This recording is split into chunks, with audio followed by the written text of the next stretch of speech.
सिंदेवाही वनपरिक्षेत्रांतर्गत येणाऱ्या चारगाव येथील हजारी चकच्या शेतातील एका विहिरीत पडून वाघाचा मृत्यू झाल्याची धक्कादायक घटना रविवारी उघडकीस आली। या घटनेमुळे सिंदेवाही परिसरात मोठी खळबळ उडाली आहे।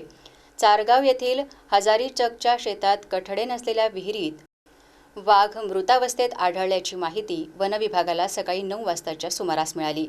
या माहितीच्या आधारे सिंदेवाहीचे वनपरिक्षेत्र अधिकारी अंजली सायंकार, क्षेत्र सहाय्यक गडपायले आणि वनरक्षक चौधरी यांच्या पथकाने तातडीने घटनास्थळी धाव घेतली।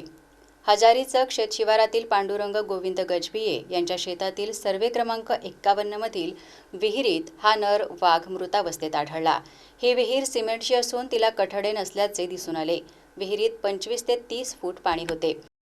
नायलॉन दोर आणि वाघरीच्या सहाय्याने मृत वाघाला विहिरीबाहेर काढण्यात आले। हा वाघ 7 ते 8 वर्ष वयाचा असून त्याचे सर्व अवयव शाबूत असल्याचे दिसून आले।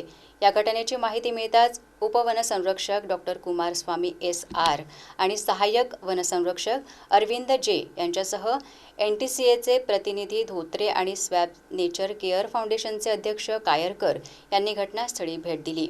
डॉक्टर रविकांत खोब्रागडे आणि डॉक्टर विनोद सुरपाम यांच्या उपस्थितीत वाघाचे शवविच्छेदन करण्यात आले।